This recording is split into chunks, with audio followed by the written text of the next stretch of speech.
सोनी, वो कपड़े तुम बाद में सुखा देना, पहले एक काम करो, जरा ये सब कर दो, ये बना दो। माफ कीजिएगा माँ जी, लेकिन अगर आपकी लाडली देवरानी को पता चल गया ना तो लेने के देने पड़ जाएंगे। माँ जी, बेहतर यही है कि आप अपना काम कीजिए और मुझे अपना काम करने दीजिए। वैसे भी मुझे बहुत सारे काम हैं। वाह सोनी, बहुत जुबान चलने लगी है तुम्हारी। शुक्र मनाओ कि तुम अब तक इस घर में हो। जो कारनामा किया है ना तुमने, चुपचाप आके ये काम करो, वरना अभी रतन को बोल के ना मैं घर से बाहर निकलवा दूंगी, समझी? चलो। ठीक है माँ जी, मैं आपका काम करके देती हूँ।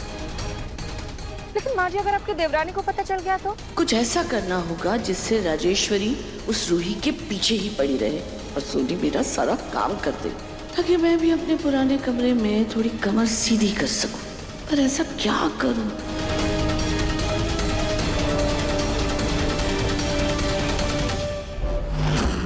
सोनी, राजेश्वरी को मैं ऐसे फंसाऊंगी कि वो उसी में व्यस्त रहेगी और तुम अपना ये काम भी कर लोगी और किसी को कुछ पता नहीं चलेगा।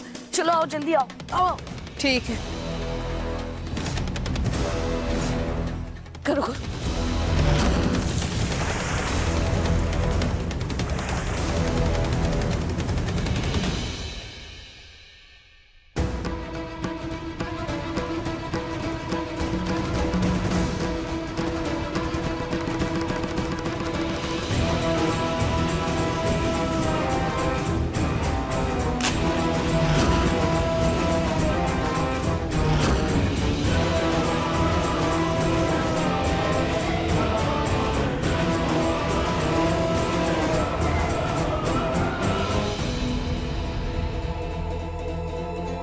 अब आएगा मजा।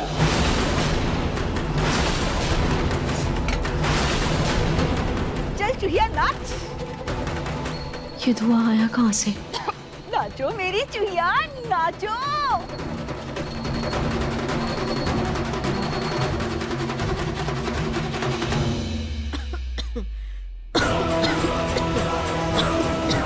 ये इतनी बुरी तरह से कौन खांस रहा है?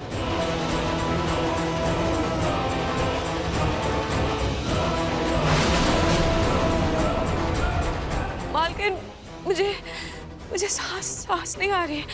धुएं की वजह से मुझे घुटन हो रही है। क्या मैं ये मास्क निकाल दूं? हरगिज़ नहीं। ऐसा जाल बुना दे कि अभी ये राजेश्वरी रूही के साथ ही व्यस्त रहेगी। जब तक मेरी बिल्ली हंसेगी नहीं, तुम्हारे पैर रुकेंगे नहीं।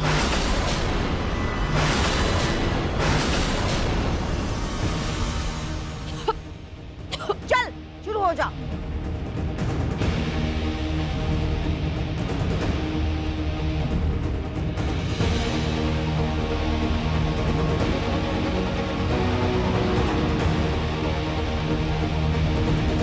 जीजू, जीजू, जीजू जल्दी कुछ कीजिए। माँ रूही की हालत बहुत ज्यादा खराब हो रही है। उसको कॉस्ट्यूम पहना रखा, बहुत पसीना आ रहा है, खास की हालत खराब हो रखी है उसकी। रूही,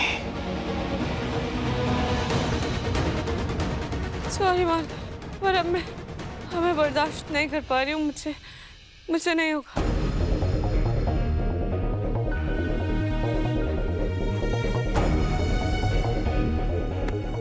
खबरदार, अगर तूने कपड़े उतारने की कोशिश भी की, जो तुम्हारी चाल थी ना वो उल्टी पड़ गई। क्या सोचा था कि धुएं की आड़ में तुम ये कपड़े उतार लोगी? ऐसा कभी नहीं होगा। अभी कैसी बातें कर रही है? मैं आपके सामने नाच तो रही हूँ ना। तो और तेरी वो शुभचिंतक बहन, उसने ही किया होगा, लेकिन मैं भी ना आज ये कपड़े उतारने नहीं दूंगी तुझे। रूही, हटिए। रूही, तुम ठीक हो ना? तूने मेरी दादी को धक्का दिया।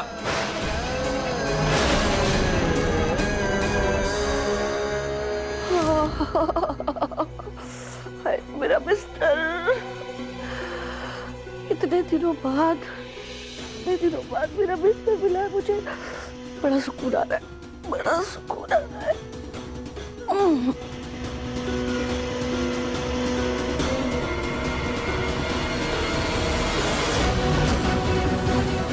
देखो, मुझे तुमसे कोई बहस नहीं करनी।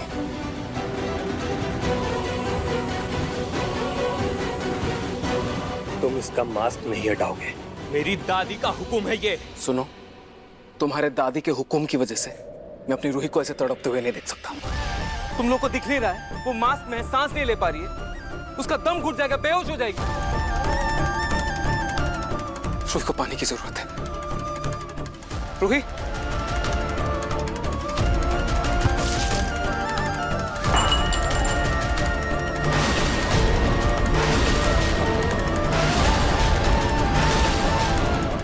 मैंने कहा ना, जब तक मेरी बिल्ली हंसेगी नहीं, ये पानी नहीं पिएगी।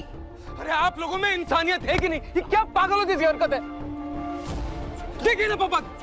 तू शांत हो जा, शांत हो जा। जितना तेरा गुस्सा बढ़ेगा ना, उतनी रूही की सजा बढ़ेगी। शांत हो जा बेटा, शांत हो जा।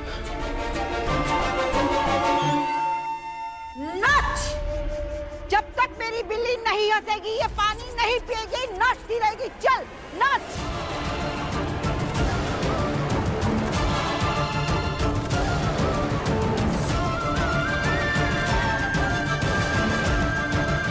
पर ये धुआं आ कहाँ से रहा है?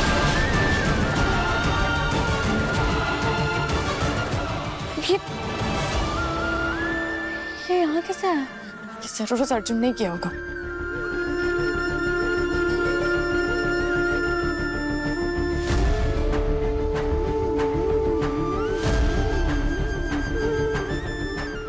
दादी, हो सकता है कि बिल्ली को भूख लगी हो, इसलिए वो हंस नहीं रही है। भूख लगी है मेरी बच्ची को? मुझे कैसे नहीं पता चला? खाना खाएगी? क्या पागलपन भी है ये।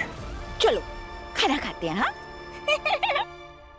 दादी, भूख तो मुझे भी लग रही है। तो चलो चलते हैं, खाना खाते हैं। तो ठीक है, बंद करो ये तमाशा और जाके खाने की तैयारी करो।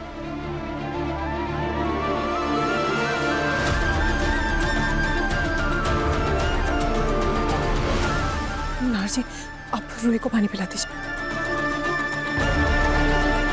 मेघना, हाय।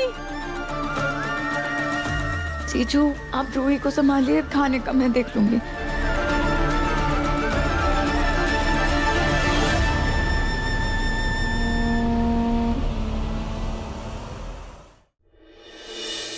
रूही, एक सेकेंड, ये मास्क हटाओ।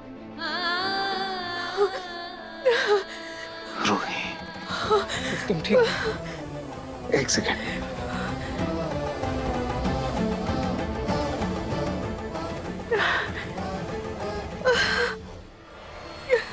पानी पियो, तुम पानी पी लो, पानी पी लो।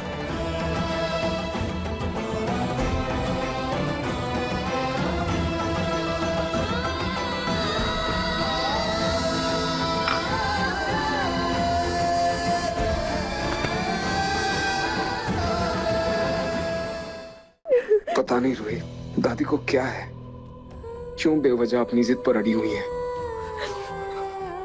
उनकी जिद की वजह से तुम्हें ये सब सहना पड़ रहा है रूही। बस बहुत हो गया रूही, चलते हैं। बस बहुत हो गया। हर्षी, दादी भी तो इस बोझ को उठा रही है ना। वो भी तो कितनी तकलीफों से जूझ रही है। नारजी और दादी के जज्बात भी कहीं ना कहीं सही है।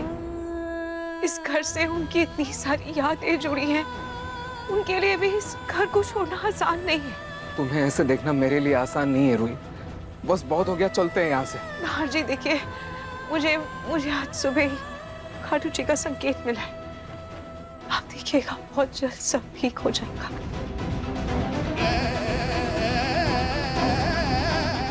आई होप ऐसा ही हो।